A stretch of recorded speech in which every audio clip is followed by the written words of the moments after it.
So a few years ago, when I was at church, I was desperate for change.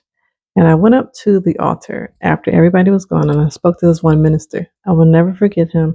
I still see him to this day.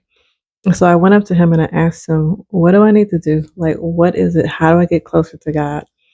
And this was years ago. I'm talking about my son had to be 3 years old. He's 12 now. So 9 years ago when I asked this question. And the answer boiled my blood. He told me, enjoy the process. And to this day, I am grateful. Trust me, I'm grateful for what he told me, but I still feel a way about that conversation because instead of him telling me what I thought I needed to hear, he told me what the Lord told him. Now, I can't be mad at that. I really can't, because that anger that I felt or that frustration that I felt with hearing that caused me to go on a manhunt. I was hunting for ways to get closer to God, and I did. So, with that being said, I share today with you something you might not want to hear, but it's probably something that you absolutely need to hear. So, here we go. Everything that you want is on the other side of your comfort zone. I've said this to clients weekly. I say this to people daily. Every single thing that you want is on the other side of your comfort zone. But the problem is, and the reason why you keep going in this cycle, is because you don't have a real reason why you're trying to do it. Now, trust me, I've been there. I've had to go through this process myself where I had to identify my real reason why I wanted to do it. First, it started off with me wanting to get back at an ex. Okay. I'm not going to lie to you. Another time, it was because I wanted to be out of debt. Okay. All valid things, right? Except for the first one. Valid things.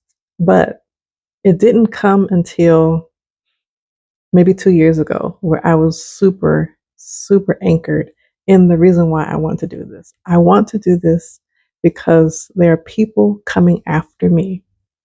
There are people who are called to the sound of my voice who need to know that they have a way out. It's not impossible. Your comfort zone is not going to keep you trapped. You just have to learn to step outside of it every now and then. And I'm not saying completely leap out. Okay, there are times where you got to completely leap out. There's some times where you have to completely abandon your comfort zone. But day by day, you can work up to it. Some people have to do a hard stop on some things. Some people can do it gradually. You know where you are. If you've been in it for a while, like I was in it for about 6, 7 years. If you've been in it for a while, then you know it's time to make a drastic change. Like you have no choice. Okay. Don't give yourself a choice. And that's part of the problem as well. You're giving yourself a choice. Don't make a choice, make a decision. It sounds more definite when you call it a decision. Don't make a choice. The choice is between chicken or fish. You like both of them and you can deal with both of them. That's a choice. A decision, though, is different. A decision means you're cutting off every other option. It means life or death. Okay? If you want life, then you absolutely cut off every option that leads to death, right? So that's the thing with where you're trying to go. That vision that you see in your mind, the things that you hope for, the things that you were thinking about since you were a little girl or a little boy, those things matter. And God put that in you so that you can take the steps to get there. God put that in you so you can go through the process of getting there. And that process is not always easy. That process is not always smooth. But guess what?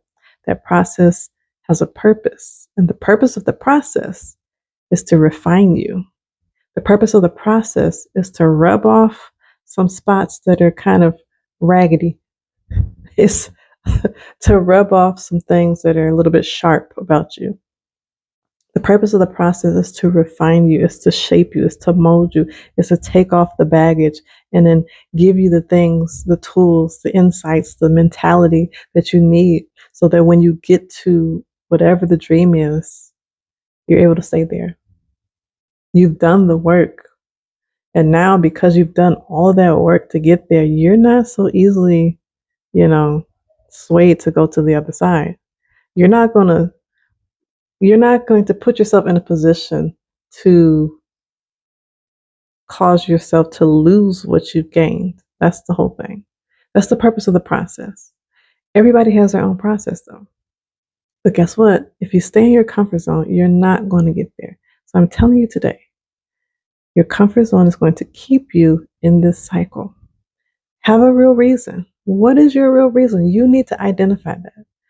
Not only is it because I want my son to have, excuse me, not only is it because I want my son to have a better life as a single mother, and he's my only child right now.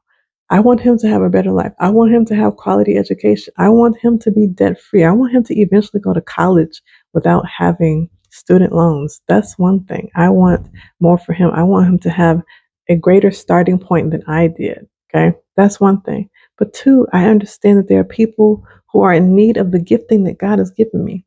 And if I sit quiet, which I have been for years, if I sit quiet, I'm sitting on the gift that God's given me. And the people who need to hear it, they're not going to hear it. So those are my two reasons. My family, I want to leave a legacy for them.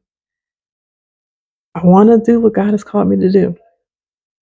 And I want to reach the people that God has called me to reach. But that means I got to step outside my comfort zone. And for somebody who made a vow at one point in her life to not speak, this is a big deal. So I'm telling you, one, identify, really get rooted, really get grounded, really anchor into the reason why you're trying to do this. It has to be a real reason. It has to make you emotional. It has to really tug at your heart. Like, if I don't do this, I don't know what's going to happen. You have to have a real reason. And for me, trying to get back at an ex is not a real reason. My real reason is legacy. My real reason is purpose.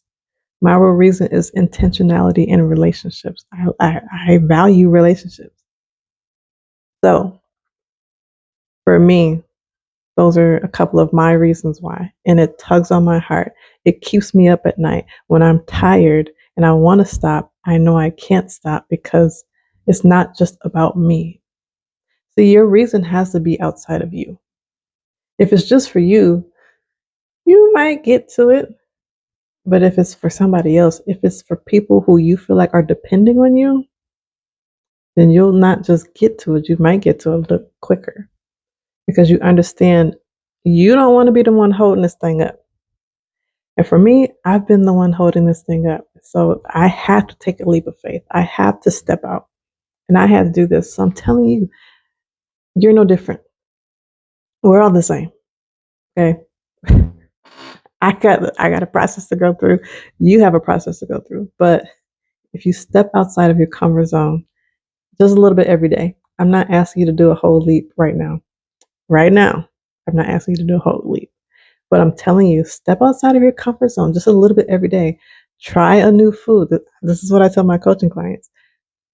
Step outside of your food comfort. Try a different food. Try a different vegetable. Try a new fruit. Try something else. Don't take the same path home. Take a different path. See, we got to get out of autopilot and we got to start taking control, get in manual, and really take control of our lives. That's part of it. And a comfort zone is going to keep you on autopilot. So, one, get a real reason why you're doing it. I cannot say that enough. You have to have a real reason. Otherwise, you're not going to move. And even if you do move without a real reason, you're not going to stay the course. The thing is, we need to stay the course. We have to stop starting and quitting. We have to get ourselves out of the cycle of being acquainted with failure.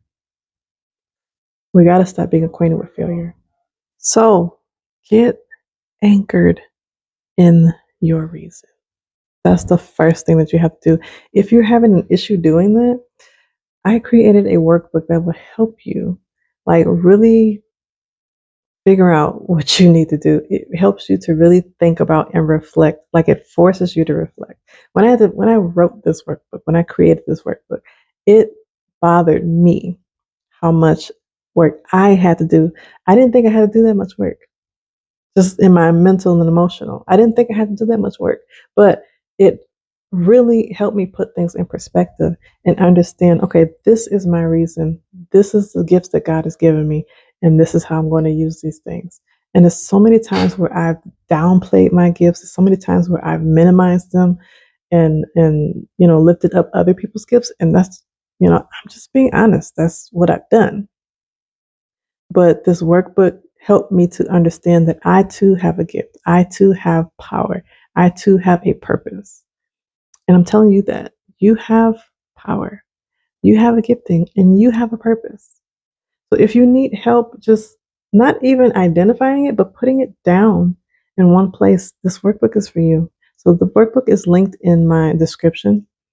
And I'm telling you, I've already had testimonies coming in of people just really diving deep into their emotions, diving deep into what they're doing, breaking habits, not sabotaging any longer. Like self-sabotage is a thing. I know I've done it for years. But I'm telling you, this workbook helps you to put everything out on paper or digitally in a one place. And then it helps you to really identify what your next step should be. So again, it's in the description. If this video did help you, please like, subscribe, and share with somebody. Comment below so we can have a conversation. I'm so open to that. I love to talk and hear different perspectives and what God is doing in your life. So if you care to share, please put in the comments. But other than that, until next time, I love you. I mean it. Let's move on purpose.